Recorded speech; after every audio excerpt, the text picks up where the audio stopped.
for a team that doesn't start games well. They are off to a magnificent performance tonight, all keyed by Eldon Campbell, the big free agent pickup, playing last year for New Orleans and Seattle. Davis knocks it down. Paul Silas said he's already seen a change in him, and he realized it's only a few days. Well, and Bill, Paul Silas told us Yogi Stewart is capable of jumping out of the gym. He said he's only played 2 games this season, but he said to his coach, I got to get 20 rebounds tonight, don't I? And he said, yes, you do. Davis wide open that time, knocks it down. I don't know if he's going to need 20, but he's got 2 fouls already, so he has to be careful, and it's now a 3-point Detroit lead. Paul Silas was the perfect hire for this squad. Someone who come in and bring some discipline, some organization. Davis under control, nice shot. Davis chatting with some of the fans as he's going down the floor. Not a good idea. You need your concentration on the game, especially when you've lost 9 straight on the road to start the season. He's talking to the fans in the front row while Chauncey Billups is trying to bust him with a jumper. And there, I mean, that's a good example. You lose your concentration, then you give up a wide open 3 to a guy who can hit it. Just not smart basketball there from Ricky Davis. James able to get that pass away. Davis comes right back, though. Good pace in the early going. Ricky Davis has 8 points.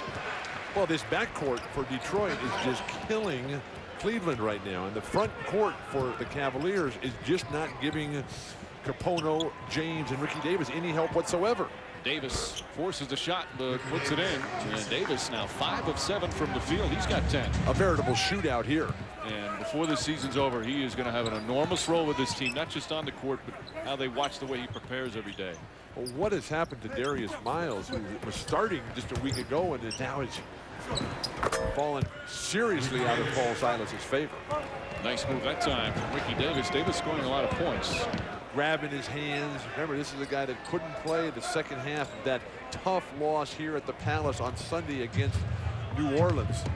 Had a concussion, strained ligaments in his neck. Fortunately, he seems to be all right. Davis knocks it down, and Davis again, he's shooting the ball well. He's 7 of 11 from the field, but it's too much one-on-one stuff, Bill. He's the only one who's really playing, though.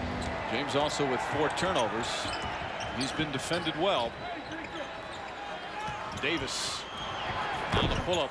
Ricky Davis with 18 points, and the Cavs back within 6. Ricky has been their best player tonight. Ricky Davis, meanwhile, you see his numbers dropping from last year. That was expected because of the addition of LeBron James and more of a teamwork, but he can still get it done offensively. And he's been the Cavaliers' best player tonight. Last year, he only shot 41%. Playing for John Lucas in a season that he was suspended for 2 games there. So the problems that Ricky Davis is going through with Paul Silas, that's not new. And last year, the Pistons were so good in the close games. Last year, going 10-0 in overtime games.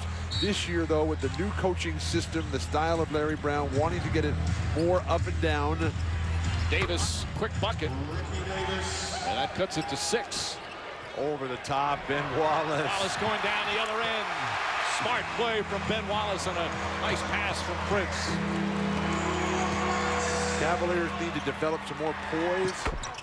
Davis hits a 3-pointer. Faith and patience. And they foul Hamilton again with 8.2 remaining.